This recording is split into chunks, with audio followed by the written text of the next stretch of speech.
Ya se lo decía desde nuestro primer resumen, la Fiscalía General de la República concluyó que José Eduardo Ravelo Echavarría, originario de Veracruz y quien falleció el pasado 3 de agosto en Mérida, Yucatán, no murió por actos de tortura ni violación sexual por parte de elementos que lo aprendieron, elementos de la Policía Municipal, como se indicó inicialmente. Según la Fiscalía General de la República, que revisó el caso, lo atrajo y lo investigó, su muerte se debió a una neumonía no relacionada con su detención, que fue realizada el 21 de julio, o con algún traumatismo causado durante su detención. Vamos a hablar al respecto con el periodista Francisco López Vargas. Paco, ¿cómo estás? Muy buen día. Buenos días, Pascal. Buenos días al auditorio. Pues aquí, viendo cómo desencadena esta resolución de la Fiscalía General de la República en Yucatán. Aquí, de entrada, al menos 3 agentes ministeriales que fueron los responsables de levantar los peritajes han sido ya suspendidos de sus cargos. Se les va a armar un proceso en contra por haber falsificado los exámenes y todas las evidencias con las que pretendían enjuiciar a 4 policías municipales que originalmente son responsabilizados del asesinato, violación y abusos cometidos contra este muchacho, que al final del día terminó siendo pues solamente un ardid, pues que deja mucha suspicacia entre la gente, Pascal, y te explico por qué. En Mérida, en Yucatán particularmente, tenemos una policía que presume de muy eficiente. Como te platicaba la vez anterior que hablábamos del caso, aquí mataron a un agente policíaco a las 7:30 de la mañana, y a la 1 de la tarde ya estaban detenidos los 3 asesinos, y evidenciados por todas las cámaras, que Yucatán está inundado de cámaras y de arcos y 20,000 cosas de seguridad, ¿no? Entonces uno se preguntaba por qué caramba no habrían videos de todo lo que pasó en el caso de José Eduardo Ravelo, ¿no? Y pues ahora resulta que pues no hay, porque no pasó. Dicen las determinaciones, ya viste que se hicieron más de 50 testimoniales, 45 periciales, y el resultado al final es que el joven muere de neumonía, y ahora la investigación se centra en una negligencia médica que habría habido en el Hospital Orán, el principal hospital de la Secretaría de Salud de Yucatán, enfocado con el tema. Pero te comentaba yo lo de los policías. Aquí en Yucatán hay por lo menos 20 policías, 20 casos de policías en los que la gente que detienen aparecen muertas, y aparecen muertas asfixiadas por broncoaspiración, colgadas, y de repente se enferman y aparecen muertas. Eso genera un poco de suspicacia. Sí. En el tema particular de este muchacho. Sí, porque, digamos, Eduardo, ¿no? Ahora lo que la gente dice es, qué caray, ¿cómo pasó el caso de violación y golpes a neumonía, ¿no? Y entonces eso genera en una sociedad que de por sí es escéptica del papel que juegan sus fuerzas de seguridad, vaya, es comprensible que haya dudas sobre esto. Pero yo creo que hay que revisar con detenimiento el caso. Tú nos lo contaste en su momento, incluso pues aquí en este espacio la verdad es que no nos apresuramos a llegar a ninguna conclusión porque había muchas dudas sobre tanto la versión de la fiscalía como la versión de la madre de este joven. Y vaya, no es porque, digamos, tengamos la otra visión, una confianza absoluta en las fuerzas del orden, sino porque las evidencias periodísticas que tuvimos a través de tu crónica, pues no nos permitían llegar a tal conclusión, Paco. Fíjate que, Pascal, tú recordarás en esa primera charla sobre este tema, hablábamos de una serie de inconsistencias en la argumentación que tenía la autoridad en este caso particular. El alcalde hizo alguna serie de declaraciones y de inmediato prácticamente presentaron a los 4 muchachos que habían sido referidos en la denuncia, que fueron los que originalmente tienen el contacto con este joven. Y hacemos un recorrido por todo el tema de lo que pasa en este muchacho, y yo recuerdo, no sé si estoy equivocado, que algunos medios exageraban el tiempo del recorrido que llevó de donde lo detienen a donde finalmente lo encarcelan. Y allí exactamente en eso, en los tiempos, Pascal, es cuando empiezan a ver las diferentes versiones del tema, ¿no? Y ahí es donde nos centramos exactamente porque, como te explicaba, en Yucatán, si algún lugar tiene cámaras por todos lados, es el centro de la ciudad. Si hay no lo vas a creer, aquí yendo a una comisaría pequeña, te encuentras con los arcos enormes de cámaras. Entonces no hay manera de que la policía no tenga una referencia directa de la patrulla, del número de placa, y en qué circunstancia y en qué recorrido andaba en ese momento, ¿no? Sobre todo cuando son casos de detenidos.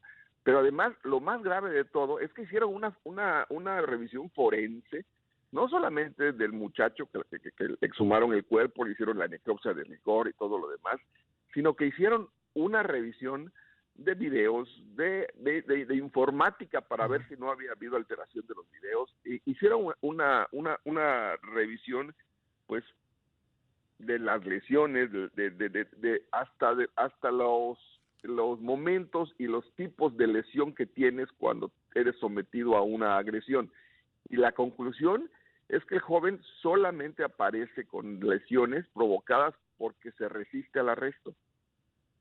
El caso es muy complicado. Aquí en Yucatán, como te imaginarás, se revive la polémica porque el presidente de la República anuncia una cosa completamente diferente a mediodía cuando está en un recorrido aquí en Mérida, y es un recorrido para ver diferentes obras. Y cuando sale el veredicto final, la decisión final, la resolución final de la Fiscalía General de la República no coincide con lo que el presidente había comentado. Pero eso tampoco debería de extrañarnos, ¿no? El asunto es que sí hay un enorme escepticismo en cuanto a la decisión final, y creo que la única manera de que esto se resuelva es que los 3 detenidos de la Fiscalía General, que son los acusados de manipular y de armar el expediente en contra de los policías municipales, pues digan qué pasó, porque el tufo político que tiene... Me gustaría que habláramos de eso. Paco, tengo que hacer una pausa obligada. ¿Puedes esperarme 2 minutos y continuamos conversando? Pascal. Gracias. Regresamos con Pascal. Francisco López Vargas, 7:38. Volvemos.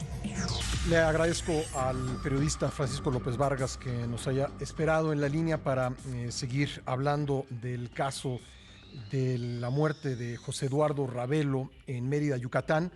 Paco, estaba revisando lo que dijo el presidente en su mañanera del 20 de agosto. Te lo leo textualmente. Les pongo el caso de este joven de Mérida. Ese es un crimen de odio y no se va a permitir, y no es nada más una actitud de los policías, no solo el que ejecuta, sino que el que tolera este tipo de atrocidades. Entonces hoy volví en la mañana en el gabinete de seguridad a tratar el caso, se tiene que ir a fondo y castigar a los responsables. Y luego dijo, estoy viendo la posibilidad de que se considere como un asunto de Estado, de seguridad nacional, de derechos humanos. Quiero hablar con el presidente de la Corte para ver si en colaboración se busca un mecanismo legal demostrando que, bueno, en fin, hizo una larga exposición sobre este caso diciendo que pues se iba a involucrar. Me voy a meter, dijo también el presidente, voy a intervenir, lo leo aquí textualmente, lo vamos a atender y que se vea la posibilidad de que el gobierno de la República presente una denuncia ante la Comisión Nacional de Derechos Humanos para que no quede en el ámbito local este asunto. Voy a intervenir. Todo esto dijo el presidente. Evidentemente la Fiscalía General de la República se metió en el caso, lo atrajo después de lo que dijo el presidente, y pues ahora resulta que no es nada como lo que describió el presidente. Pues no, Pascal, porque desgraciadamente las evidencias que lo que publica la Procuraduría en ese oficio Codo 3821 en relación con esto, pues habla de que no hay lesiones, no hay los números ni los colores de las patrullas que correspondan a los que denuncia este muchacho. Los nombres de los policías que él da como sus agresores no coinciden con los 4 primeros policías que detienen, municipales, que son los que supuestamente lo detienen por primera vez. Nada de lo que habíamos leído y escuchado, pues es como según la Fiscalía, es como nos dice que fue. Eso es lo verdaderamente grave del tema, porque además no solamente excluyen a los policías como actores y actuantes en este caso de la muerte de este muchacho, sino que prácticamente la Fiscalía de la República desestima todos los comentarios que hicieron en la denuncia, y para ello utilizó 35 policías ministeriales, 3 inspectores. O sea, vaya que se revisaron el caso, ¿no? Exacto, Sí. el tema es ese. Y te decía yo que había un tufo político con el asunto, Sí. porque yo, a raíz de que, bueno, en realidad pocos temas locales, tú sabes que Yucatán es un estado en el que tiene un índice de seguridad muy elevado, pues tiene la repercusión que tuvo el caso de este muchacho Arévalo. Y Sí. veía yo la ronda que hicieron en medios algunos actores políticos y estaban tomando raja y tomando el caso como sobredimensionándolo, porque hay que decirte una cosa, Pascal, con mucha seriedad. En Yucatán estamos muy politizados, y la última elección en la que el ayuntamiento y el alcalde es refrendado por un tercer periodo, algo que nunca había pasado en la historia de Yucatán y de México, pues me imagino que tampoco. Vemos la incidencia. La primera noticia de este asesinato, y cuando hace la denuncia a la señora, lo único que nos queda claro es que tardaron 15 días para tomar el caso.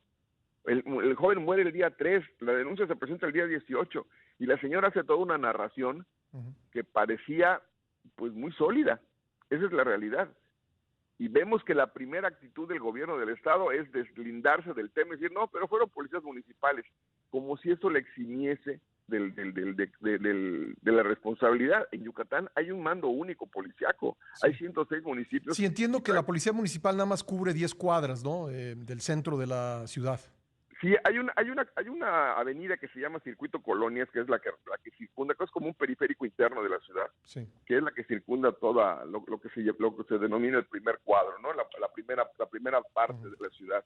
No llegan a las colonias, no llegan a las zonas conurbadas. De hecho, hasta policías de las zonas conurbadas fueron revisados y fueron monitoreados, según lo que dice la Fiscalía General de la República. Entonces, tú ves que aquí en Yucatán, al día de hoy, la percepción que la gente tiene es, oigan, el alcalde es un tipo muy popular, tiene mucha presencia, ¿y por qué pegarle al alcalde? Y además aspira a la gubernatura, hay que decirlo claramente, y lo que tú nos dices es que hay un tema político, o se politizó este caso, y hay claramente, pues se ven intenciones en lo que ocurrió. Y como el alcalde no tiene una relación cordial con el gobierno del estado, que también es del PAN, pues mucha gente le ha tirado leña al fuego para decir es que hay un pleito, hay un enfrentamiento, hay una relación institucional, que en realidad lo que el alcalde no es el candidato del gobierno del estado para la sucesión gubernamental, algo similar como lo que pasó en Chihuahua con esta muchacha Maru.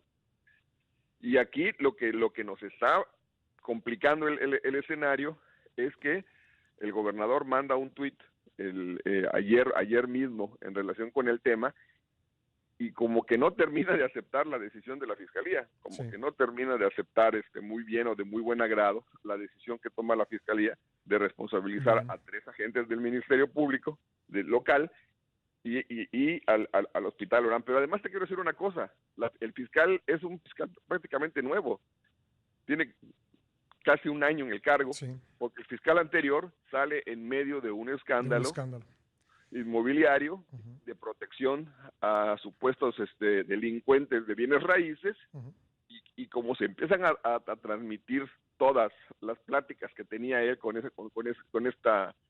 esta banda, pues no les queda más remedio que removerlo. Paco, tengo que dejarlo ahí por tiempo, pero vamos a seguir este caso porque yo creo que todavía va a dar mucho de qué hablar. Te agradezco mucho. Te mando un abrazo y un abrazo al auditorio. Gracias a Francisco López Vargas. Vamos a pausa, regresamos a seguir.